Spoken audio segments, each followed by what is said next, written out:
Boa noite a todas e todos, mais uma vez. Obrigado aí pela presença na Tapera. Agradecer bastante aí a presença de todos vocês. Agradecer em particular ao Bruno, que nos deu o privilégio, a honra de receber aqui uma conversa sobre Dostoiévski, sobre Estado Novo, sobre Brasil, sobre Rússia. Enfim, uma conversa que sobre múltiplos sentidos, em múltiplas perspectivas, tem diversas rotas aí, caminhos a explorar, um tema riquíssimo e maravilhoso, e a gente fica muito feliz em receber. Obrigado aí, Bruno. Fica à vontade aí. Parabéns aí. Bom, boa noite. Obrigado a todos e todas, né, pela presença. Obrigado à Tapera por nos hospedar aqui, né, à EDUSP pela organização, pelo lançamento pela edição do livro, e a todos vocês que vieram nesse momento, enfim, que estamos todos com a cabeça, na verdade, em outro lugar, né, pensando em outras coisas mais importantes. E eu vou falar muito rapidamente, a ideia não é um debate ou uma palestra ou nada desse tipo, é só realmente para introduzir um pouquinho o livro e a gente passar para a vodka, né, que é o que estamos todos esperando. Né? Mas, basicamente, esse livro ele é uma continuação de uma pesquisa de doutorado, né, com um tema similar. Embora esse livro tenha um uso de fontes um pouco diferente, não é, do primeiro livro, que chama-se Da Estepe à Caatinga. Esse primeiro era mais focado na crítica literária somente, e esse usa um número maior de arquivos, inclusive alguns arquivos russos. Tá? Então não vou me estender nisso para não aborrecer mortalmente vocês com uma descrição de fontes e arquivos, tá? Mas a ideia era traçar a circulação da literatura russa no Brasil no período da primeira era Vargas. Tá? Então o livro chama-se A Literatura Russa e o Estado Novo, tá? Embora o recorte seja um pouquinho mais amplo do que propriamente o período da ditadura varguista de 37 a 45.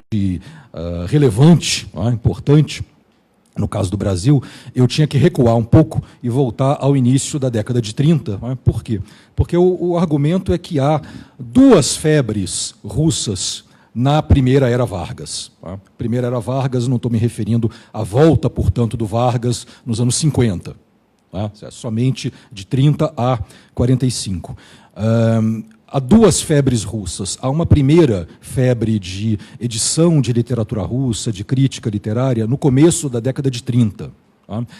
Um indicador muito preciso disso é uma coleção de autores russos publicada por um editor emigrante, o Yuri Zeltsov, que depois adotou uma grafia afrancesada aqui no Brasil, de Georges Selzov, e ele criou uma coleção de literatura russa no começo dos anos 30, que em apenas um ano traduziu mais literatura russa do que em todas as 5 décadas anteriores. Em apenas um ano. E com a diferença de essas traduções terem sido feitas todas do russo.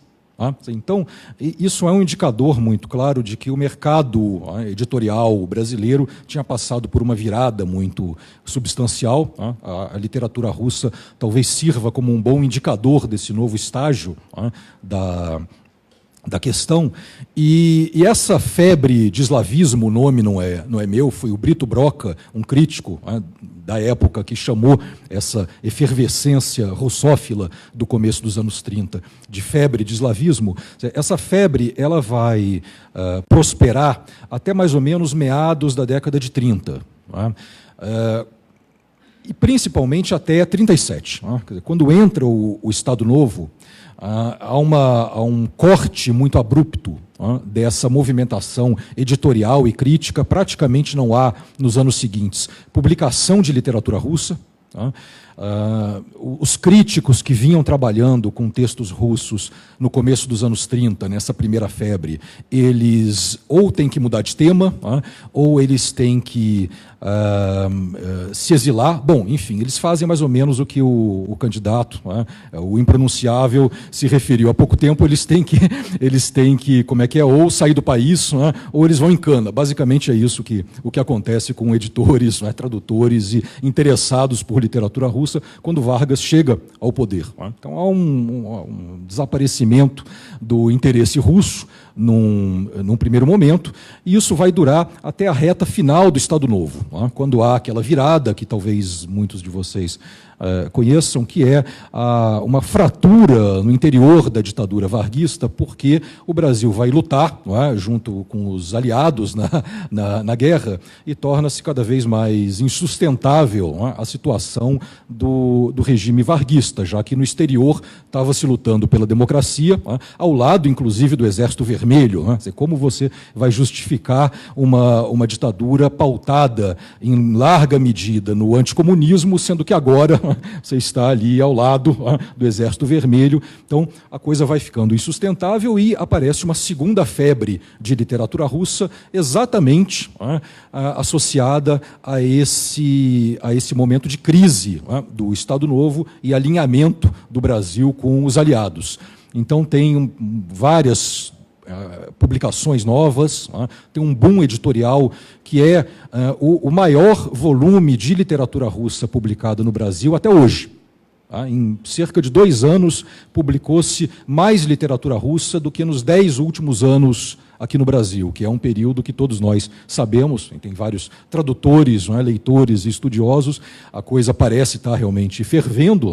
Apenas em 2 anos, no final da ditadura varguista, nessa segunda febre de eslavismo, houve mais edição de literatura russa do que nos tempos recentes. Então, o livro tenta traçar esse quadro, e qual é o argumento de fundo? É que a literatura russa está ligada de modo umbilical às flutuações da política brasileira. Você pode acompanhar praticamente ano a ano as mínimas reviravoltas na macropolítica, elas levam a um resultado muito direto, imediato, à movimentação editorial, ao volume de crítica, enfim, a questões muito práticas do tipo: tradutores têm que usar pseudônimos ou não, dependendo do momento político. E essa é uma peculiaridade da literatura russa em relação às outras grandes literaturas do período, as literaturas consagradas, digamos assim. A literatura russa, ela tinha uma conexão muito mais imediata com o fator político, com a questão política, ou seja, os editores de literatura francesa, espanhola, alemã, claro que o mercado e a vida intelectual, em maior ou menor grau, sempre estará associada, como a gente sabe, às injunções da política. Mas, no caso da literatura russa, isso era sentido de uma forma muito aguda. Então, a ideia é que há uma ligação muito estreita entre edição e circulação de literatura russa e política.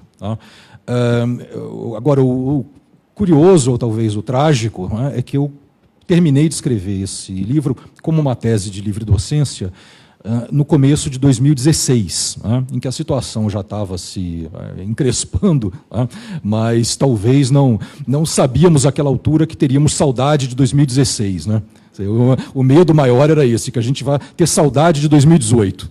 Olhar para trás e falar: lembram de 2018? Então, ali ainda estava razoável a coisa. Mas quando eu acabei o livro, eu percebi já que o tema estava ficando atual novamente, coisa que, quando eu comecei a fazer essa pesquisa, jamais teria me passado pela cabeça. Eu comecei a trabalhar com isso em 2008, 2009, 2010, enfim.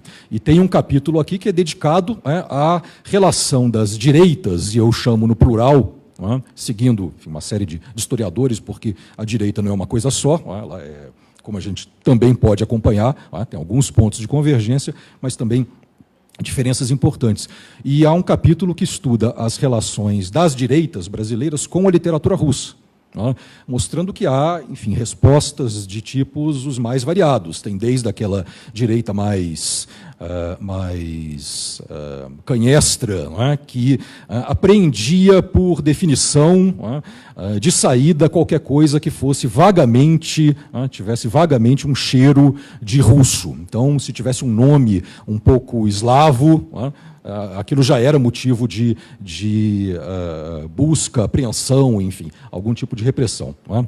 E havia também outras direitas, outros setores da direita que tentavam incorporar a literatura russa, pelo contrário, não é? aos seus argumentos. Então, tem um setor considerável da cultura brasileira, que vai publicar Dostoiévski, o primeiro livro publicado sobre um autor russo no Brasil, é um livro sobre Dostoiévski, escrito por um intelectual católico, da direita católica, filo-integralista ou semi-integralista nos anos 30, ou seja, tem uma movimentação de direita que é importante, relacionada à literatura russa, e é claro que esses autores tentavam incorporar a literatura russa aos seus argumentos e não raro traziam algumas contribuições importantes do ponto de vista da crítica literária, recuperando certos autores que os meios de esquerda, enfim, não costumavam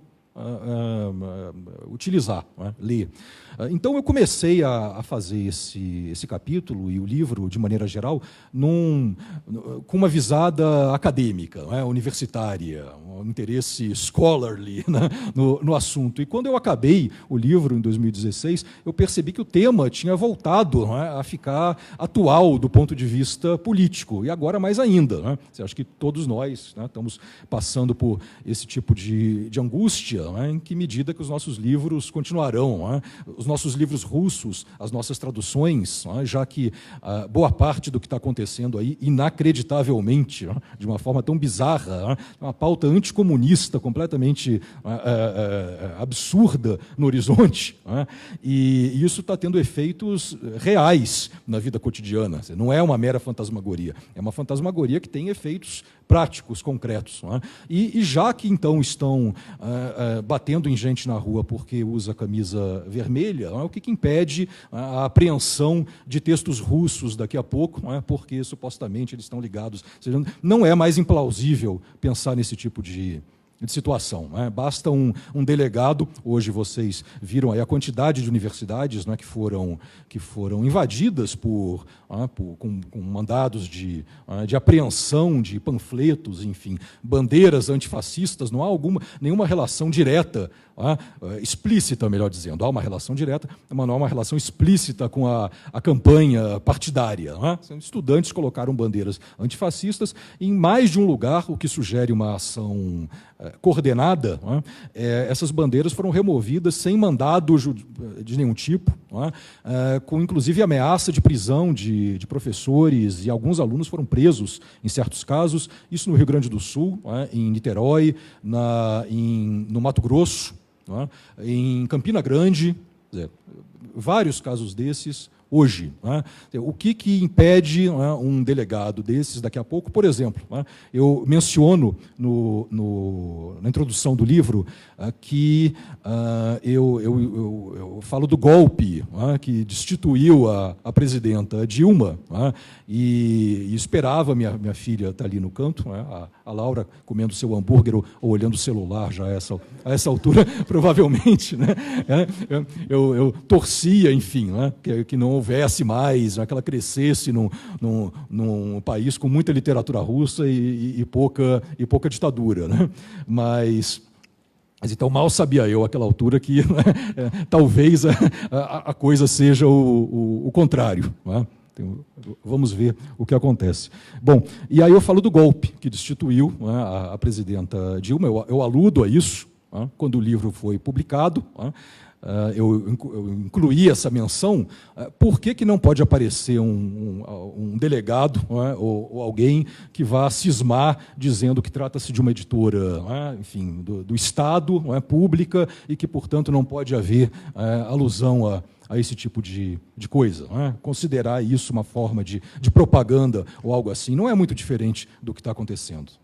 Então, bom, eu estou falando menos do argumento do livro e mais da conjuntura, mas eu acho que, no fundo, todos nós estamos muito mais direcionados para isso nesse momento do que para discutir questões, enfim, de crítica literária ou algo assim. Então, o livro de forma muito resumida, ele trabalha com críticos literários brasileiros, que falaram de literatura russa, trabalha com trocas transoceânicas, como diz o Jorge Amado, entre intelectuais brasileiros e intelectuais soviéticos, trocas de livros, enfim. Eu proponho que há uma relação que não é desprezível entre a máquina de propaganda soviética nos anos 30, na era Vargas, e muita coisa que foi divulgada na América Latina, inclusive no Brasil. Existe uma relação entre essas duas margens do Atlântico. Tem os críticos literários, tem iniciativas editoriais, das quais a mais importante é a coleção de obras completas de Dostoiévski da José Olímpio. Então, o livro chama-se Dostoiévski narrador do ouvidor, mas ele não fala somente de Dostoiévski, ele fala da literatura russa e soviética de maneira geral. Por que o Dostoiévski leva a palma aqui entre outros escritores? Porque ele era o nexo da literatura russa nesse período da era Vargas, ou seja, os principais textos críticos, os principais investimentos intelectuais, esforços de interpretação e também iniciativas editoriais são feitas em torno de Dostoiévski. Então eu sugiro, essa é uma hipótese que eu tento demonstrar, que o Dostoiévski tem esse lugar na cultura brasileira do período. Por quê? Porque ele é um nome de consenso. Ele é o único dos grandes escritores russos, dos conhecidos, que é unanimemente aprovado por todos, virtualmente, os setores da inteligência brasileira, da esquerda à direita. O Dostoiévski podia ser comentado tanto por críticos ligados a uma perspectiva católica de direita, ao movimento integralista, por exemplo, quanto por gente do Partido Comunista, o que é uma coisa muito interessante do ponto de vista da leitura internacional de Dostoiévski, porque existe um probleminha, do Dostoiévski com o comunismo ou com o bolchevismo. Basicamente, o Dostoiévski não gostava, principalmente na sua parte final da vida, dos discursos de esquerda que vinham se desenvolvendo na Rússia entre os anos 60 e 80 do século XIX. Então, sempre foi uma acomodação muito complicada dos setores de esquerda, e principalmente do Partido Comunista, com Dostoiévski, que era um crítico da Revolução, basicamente. Claro, não a Revolução Russa, porque ele ainda não viveu para conhecê-la, mas dos seus fundamentos, pelo menos de alguns germes que estavam ali circulando, sendo elaborados na sociedade russa. E o interessante, no caso do Brasil, é que não houve restrição nenhuma a Dostoiévski do ponto de vista de membros do Partido Comunista. Eles leram Dostoiévski, acharam formas de incorporar o Dostoiévski que passavam, por exemplo, pela questão da nacionalidade, do vínculo profundo que o Dostoiévski tinha com o povo. Então, aí já é um fator positivo, digamos, que podia ser equiparado à situação brasileira. Ou então, pela trajetória sofrida dele, Dostoiévski, a trajetória, os percalços do intelectual, enfim, a Juliana está aqui na primeira fila, trabalhou com as biografias de Dostoiévski, e praticamente todos os biógrafos do Dostoiévski versaram. Muitas vezes o texto é só isso, é uma descrição muito minuciosa da biografia sofrida de Dostoiévski. Então havia intelectuais ligados à esquerda que diziam, olha, isso aqui é o quê? É a trajetória do intelectual num país desigual, brutal, sob a égide da autocracia, enfim, era possível fazer uma leitura à esquerda dos percalços de Dostoiévski, que, afinal de contas, tinha sido mandado para a Sibéria por conta da participação num grupo, enfim, ligado ao socialismo francês, europeu, enfim, era possível valorizar o Dostoiévski por esse lado. Ou seja, todos os intelectuais brasileiros podiam se encontrar em Dostoiévski, talvez nem todos pudessem em Gorky, talvez nem todos pudessem em Tolstói, ou em outros menos conhecidos, mas Dostoiévski era o consenso. E não é por acaso que a José Olímpio, justamente, que era conhecida como uma casa abrangente, e aqui eu friso o termo casa, a casa do José Olímpio, porque é uma casa aberta para todos, como ele dizia. Ela publicava do Vargas, aliás, até os chamados romancistas de 30 do Nordeste. A José Olímpio publicava o Vargas, publicava o Gilberto Freire e publicava a Raquel de Queiroz. Enfim, então, eram os grupos, basicamente, que se sentiam confortáveis com a figura do Dostoiévski. Essa coleção ela é muito importante, a da José Olímpio, porque foi a primeira coleção de obras completas de um autor estrangeiro feita no Brasil. Feita no Brasil, junto com a do Balzac, editada pelo Paulo Roney, na Editora Globo. São as duas primeiras coleções de obras completas de autores estrangeiros. Então, tem uma discussão também sobre o significado disso, ou seja, por que há uma divisão de tarefas entre França e Rússia nesse momento, das principais iniciativas editoriais. Que mais? Tem um levantamento extenso de fontes primárias, de edições de literatura russa, de artigos críticos. Então, para quem não quiser se entediar, ou tiver que pagar alguma promessa com a leitura do texto, pode diretamente consultar essa seção de bibliografia com fontes, porque ela está... Claro que nunca é completa, qualquer pesquisador sabe, mas está bastante extensa. Que mais? Acho que é isso, basicamente. Alguma pergunta? Um comentário? Ou passamos já para os comes e bebes?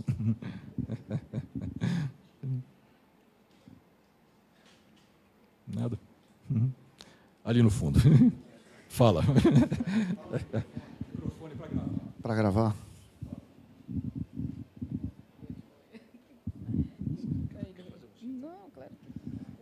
Bruno, queria saber o que levou você a escolher esse período justamente para ter como foco do seu livro.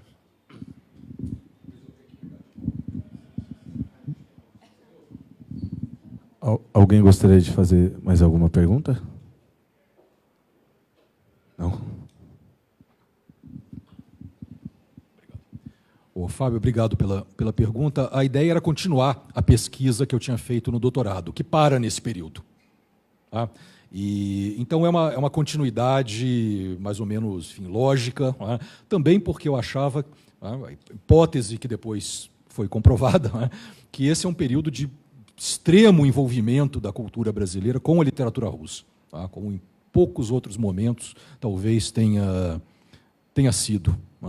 E realmente essa impressão inicial, eu já tinha algum material levantado durante o doutorado. A minha pesquisa de doutorado ia até exatamente esse período da ditadura Vargas. Mas aí, como costuma acontecer na banca de qualificação, os professores presentes em sua imensa sapiência sugeriram que eu cortasse esse período, porque, com toda razão, eles achavam que ia ser coisa demais, que não daria tempo para fazer no doutorado. Então, eu já comecei essa pesquisa com muita coisa levantada, previamente na época do doutorado, muito material de crítica literária, sobretudo.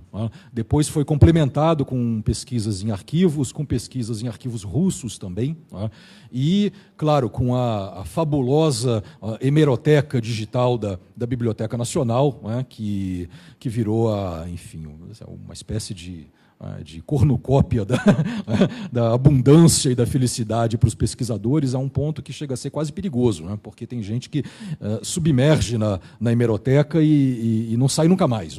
Você acaba conseguindo coisas do arco da velha, porque digita-se um termo qualquer e você consegue basicamente tudo. Para quem não sabe, é um site da Biblioteca Nacional que digitalizou alguns milhares de periódicos do acervo e você pode fazer pesquisas por termos e recupera coisas inacreditáveis. Só para dar um exemplo, tem um trecho aqui do livro que fala de certas pessoas no Brasil dessa época que foram batizadas, crianças inicialmente, que foram batizadas com nomes de escritores russos.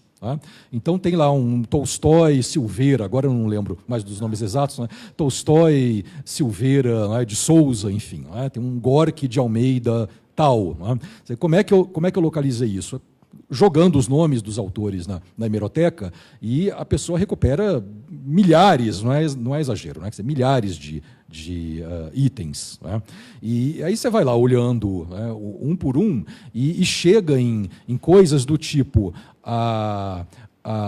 o diário oficial, ou a lista de nomeação de funcionários da prefeitura de Maricá. Você jamais olharia essas letrinhas miúdas se você estivesse fazendo uma pesquisa de crítica literária. Mas a hemeroteca recupera essa informação. E aí está lá, grifadinho, você vai ver Tolstói, Prado, não sei o quê. Em muitos casos, dá para acompanhar, inclusive, a trajetória de algumas dessas pessoas. Teve alguns desses Gorkys e Tolstóis, são os mais populares. Tem muito Gorky e muito Tolstói, o que certamente se refere ao prestígio que esses autores tinham em meios de esquerda brasileiros. O Gorky, enfim, um autor associado muito aos socialistas internacionais, enfim, também a pensadores anarquistas. O Tolstói, a mesma coisa, com todas as diferenças que esses autores tivessem em relação a essas plataformas, agendas políticas, mas os pais libertários muitas vezes homenageavam seus filhos com nomes de Tolstói, de Gorky. Também tem muitos leões, que pode ser uma homenagem também a Tolstói.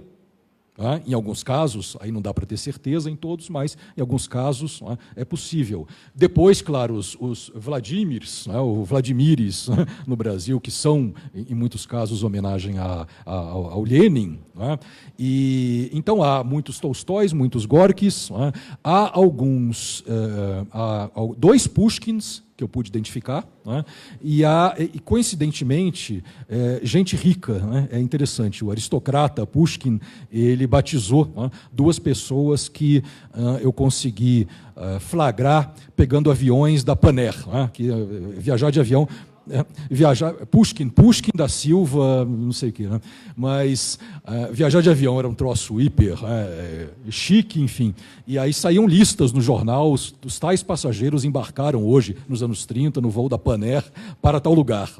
E aí, num desses casos, tem lá o senhor Pushkin de Oliveira, ou sei lá, embarcou aqui no voo rumo a tal canto. E um outro Pushkin é um empresário, é o dono de uma indústria de alguma coisa, que eu não lembro mais. Então é curioso como o nome é um destino, Assim, já de... A literatura russa hoje, você não acha que tem uma influência maior do que naquele período? Você falou o contrário. Uma influência maior, você diz, na cultura brasileira?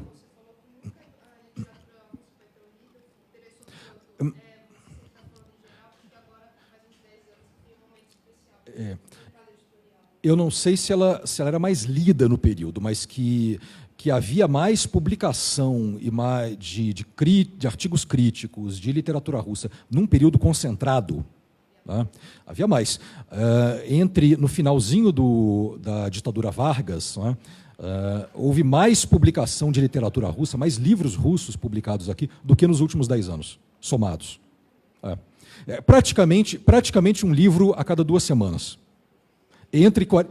De literatura, de crítica, de ensaísmo, enfim. Aí eu uma coisa de textos russos. Não é? Agora, nesse número, eu não estou contando reportagens, por exemplo, textos que eram muito comuns na época, relacionados a questões militares, por exemplo. Não é? Tem toda uma onda, um ramo, não é? dessa russofilia, que é ligado às proezas, aos feitos do Exército Vermelho, não é? Escritos muitas vezes por gente do Exército Brasileiro. Não é? Se virou um tema, afinal de contas, não é? Estudado do ponto de vista militar. Não é? Então, eu não incluí esses textos, não é? mais jornalísticos, visitas, por exemplo, de gente à União Soviética. Não está nessa minha lista, é apenas na área da cultura, digamos assim. Não é? Ensaios, enfim, filosofia, Berdyaev, não é?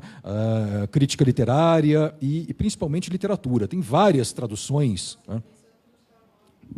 Não, é uma ótima fase, é uma ótima fase. Mas esse momento do Estado Novo, e mais ainda, a diferença atual é que há uma conexão muito direta, como eu mencionei para vocês, com a vida política e cultural brasileira. A literatura russa está em primeiro plano nos jornais, aparecendo de uma maneira, por exemplo, nos anos 30, tem um certo quiprocó lá dos revolucionários de 30, envolvendo o Góes Monteiro, e ele cita a literatura russa, numa reportagem de jornal, tentando de alguma maneira explicar as ações dos revolucionários, ou seja, a coisa está em primeiro plano, a ideia é essa, ela está muito presente na vida literária, tem vários escritores, o Zé Lins do Rego, escreve artigo atrás de artigo falando de literatura russa, é como se a gente tivesse hoje em dia, não sei, um escritor equivalente ao Zé Lins do Rego, publicando regularmente comentários sobre literatura russa,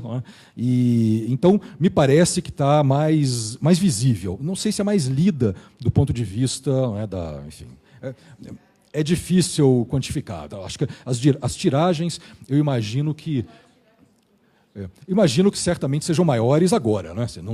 Não tem nenhum livro ali nos anos 30 ou 40 que tenha vendido como um crime e castigo da 34. Né? Então o mercado se expandiu muito, mas a literatura russa parece estar mais no nervo da vida literária do que hoje. Hoje ela está presente, mas isso é mais difuso, mais disperso, como toda a nossa vida intelectual, de maneira geral.